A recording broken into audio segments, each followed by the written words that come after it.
Olá, pessoal, tudo bem com vocês? Eu vim trazer mais alguns highlights desse segundo dia de Aspen e eu vou falar sobre uma mesa bem interessante que aconteceu hoje cedo, como preencher as lacunas de fibra alimentar. A primeira palestra foi com o Dr. James Walter e foi sobre fibra dietética na nutrição, o que é de novo. Ele iniciou dividindo os carboidratos não digeríveis em 3 grupos que se associam: fibras alimentares, prebióticos e carboidratos acessíveis à microbiota. E aí, focando em fibras alimentares, ele mostrou os efeitos no hospedeiro, como a modulação da microbiota, a produção de metabólitos, sobretudo ácido graxo de cadeia curta, e o impacto no pool de ácidos biliares e na função da barreira intestinal. E um outro ponto bem interessante que ele mostrou foi um estudo que propõe uma estratégia de restauração do microbioma com uma dieta minimamente processada, que resultou em redução de IMC, mesmo sem diferença no consumo calórico, e melhora de marcadores como glicemia, resistência à insulina e perfil lipídico, além do aumento da abundância de bactérias benéficas e redução de bactérias pró-inflamatórias. A segunda palestra foi com o Dr. Daniel Sou e focou nos efeitos das fibras nas desordens gastrointestinais. E ele iniciou com um conceito bem interessante de que as fibras são heterogêneas e que nenhuma fibra isolada pode fazer tudo. Então, ele categorizou as fibras pela solubilidade, efeitos no microbioma e pelas aplicações clínicas. E aí ele trouxe de uma maneira bastante prática e clínica quais seriam as fibras para as diferentes desordens intestinais, com tipos e quantidades sugeridas para constipação, para síndrome do intestino irritável e para doença inflamatória intestinal. E ele finalizou a palestra com um ponto interessante, que talvez otimizar a fermentação das fibras seja o futuro para os distúrbios gastrointestinais, e mostrou alguns exemplos de associação de fibras que são melhor toleradas quando combinadas do que usadas de maneira isolada. E aí, por fim, a palestra mais esperada do sempre fantástico Dr. McClave foi sobre fibras dietéticas em UTI. E ele iniciou a palestra com um breve histórico das recomendações de fibras, uma análise bem interessante, falando que nos guidelines de 2009, a Aspen se posicionou de uma maneira bastante dura, sugerindo que tanto as fibras solúveis quanto as insolúveis deveriam ser evitadas em pacientes críticos que apresentassem risco de isquemia intestinal ou desmotilidade grave, que, claro, representa grande parte aí dos pacientes críticos. Nos guidelines de 2016, a Aspen flexibiliza um pouco, sugere que as fibras solúveis podem ser consideradas de rotina em pacientes hemodinamicamente estáveis, mas que fórmulas com mix de fibras não devem ser utilizadas de rotina em paciente crítico com o intuito de regularizar o intestino ou prevenir diarreia. E aí, no fim, ele coloca que essa diretriz ficou como um elefante na sala. Ele se questiona, será que o problema eram fibras ou os guidelines? E aí, reavaliando agora riscos e benefícios, os riscos são raros, os casos relatados na literatura, e os benefícios são cada vez mais evidentes. E aí, basicamente, o que ele coloca é, se existe segurança para iniciar a nutrição enteral na UTI, existe também segurança para usar fibra em um mix de fibras, tanto solúveis quanto insolúveis.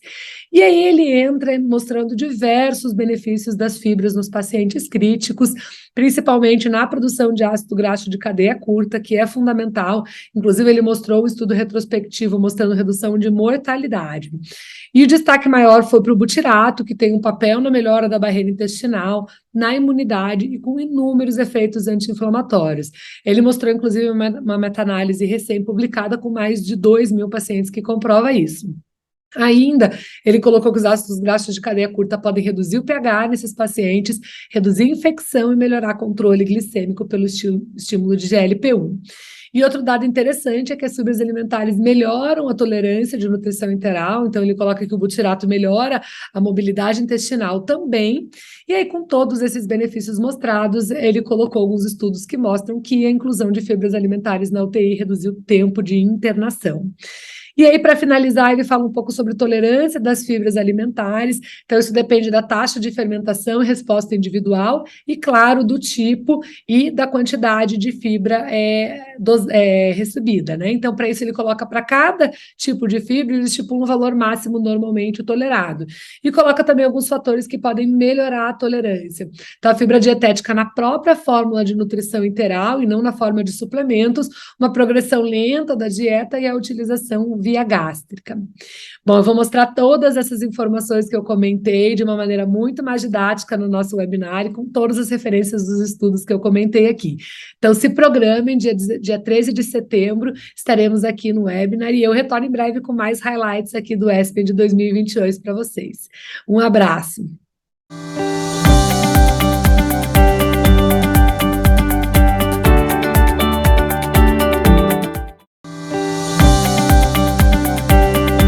Pessoal, bom dia a todos. Estamos aqui passando aí mais uma vez as atualizações do Congresso ESPEN.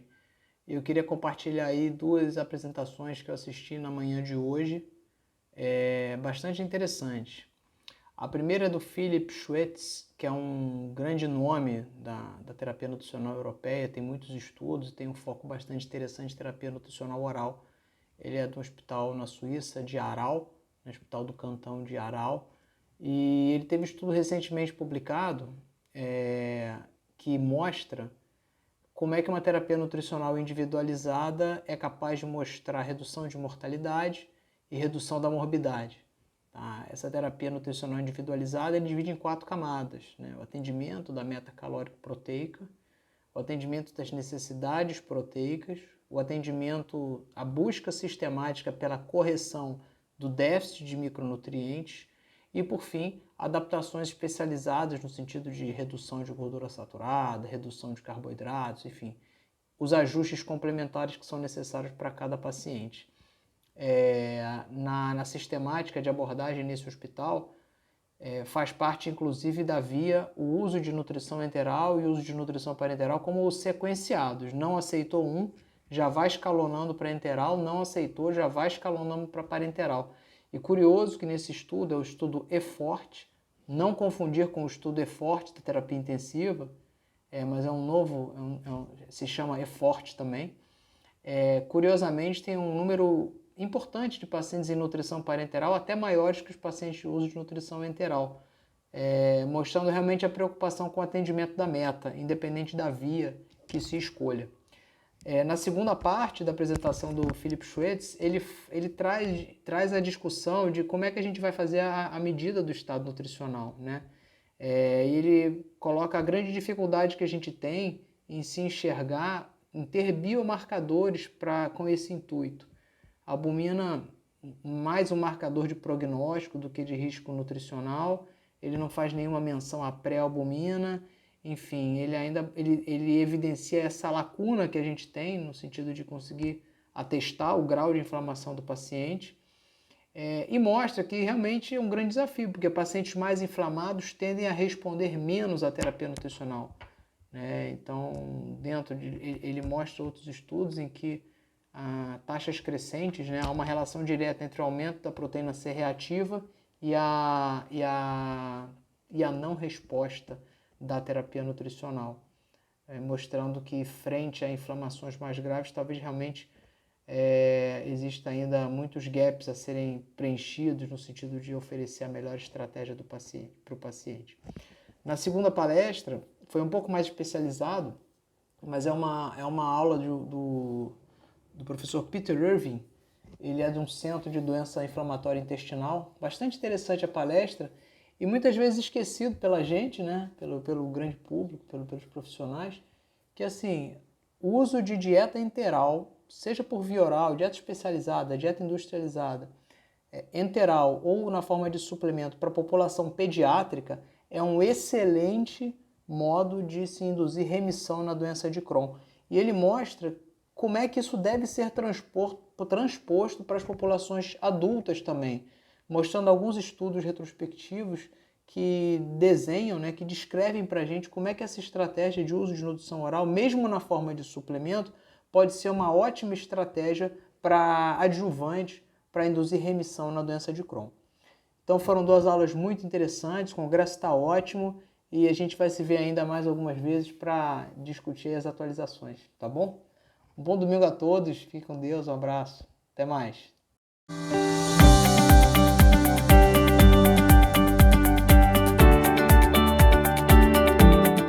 Olá pessoal, nós estamos aqui no segundo dia do ESPEN Congress, eu e a Priscila Barreto hoje, a gente acabou de Tá, a gente acabou de sair de uma mesa sobre a disfunção do tubo digestivo durante uma doença aguda, como um paciente crítico. E aí, Pri, o que você achou das aulas? Você tirou alguma novidade? Eu adorei, era a aula que eu mais estava esperando aqui do ESPEN, porque foi justamente a autora que a gente sempre lê falando sobre isso. E ela falou o quanto a disfunção do trato gastrointestinal é comum dentro da terapia intensiva. Ela chegou a citar números que em torno de 50% a 60% dos pacientes têm pelo menos um sinal ou um sintoma de disfunção do trato gastrointestinal. Ela colocou que quando o paciente tem um sintoma e ele não está fazendo ingestão oral, isso já é um risco para a disfunção do trato gastrointestinal. E que se o paciente apresenta mais sintomas ou um sintoma grave, e aí ela colocou alguns sintomas, como alguns exemplos como sintoma grave, que é diarreia grave, ou uma pia maior que 20, ou quando o paciente tem hemorragia do trato gastrointestinal com necessidade de transfusão, isso entra como um único sintoma grave, esse paciente já tem disfunção do trato gastrointestinal. E o quanto a disfunção tem associação com o pior desfecho, inclusive maior mortalidade.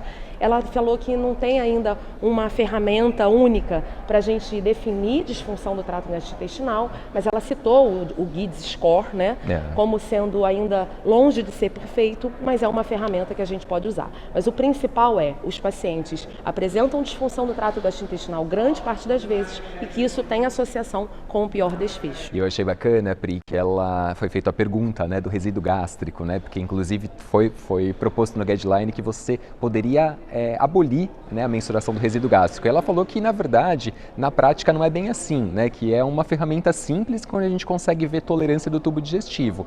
E o que ela frisou é que, normalmente, o que é recomendado é verificar o resíduo gástrico de 6 em 6 horas, principalmente enquanto o paciente está iniciando o suporte nutricional, né, até a primeira semana, até a gente atingir a meta, e que só suspender a dieta realmente quando o resíduo for acima de 500. Eu achei isso bem bacana, porque às vezes muitos hospitais já até estavam abolindo, né? E é uma maneira simples de a gente ver realmente tolerância, né, de tubo digestivo.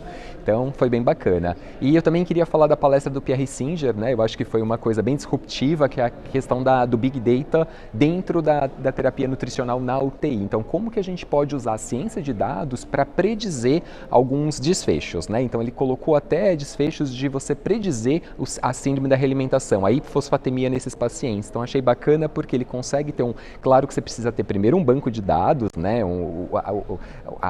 Esses dados compilados para a gente conseguir ter o planejamento e saber quando a gente vai predizer se um paciente vai ter um desfecho negativo. Então isso é importante porque a gente também individualiza a terapia. Aquele paciente que a gente está um pouco mais receoso de progredir a dieta, a gente consegue predizer se ele vai ter uma disfunção de TGI, se ele vai ter um resíduo alto, se ele vai ter uma alteração de realimentação. Então achei que é bem bacana e foi bem disruptivo, né? Ele falou como vai ser o futuro, talvez, né, Exato. Da terapia nutricional. Ele usou até o exemplo do Waze, né? Ele falou assim, olha, quando você está trânsito, você liga o Waze, o Waze ele consegue, por inteligência artificial, te mudar de rota. Exatamente. Por que a gente não faz isso na terapia nutricional dentro da UTI? Então, usar a ciência de dados para a gente conseguir otimizar mais o suporte nutricional. Foi bem bacana. E que talvez a gente vai até conseguir predizer se esse paciente vai tolerar ou não a nutrição interal, dependendo do dado que a gente alimenta. E já tomar uma conduta mais precoce possível. Então, prevenir a intolerância. Esse é o futuro, né, pessoal? Espero que vocês tenham gostado. Então, continuem acompanhando a gente e não percam o nosso webinar no dia 13 de setembro, às 20 horas aí no Brasil. Um abraço, pessoal. Tchau, pessoal.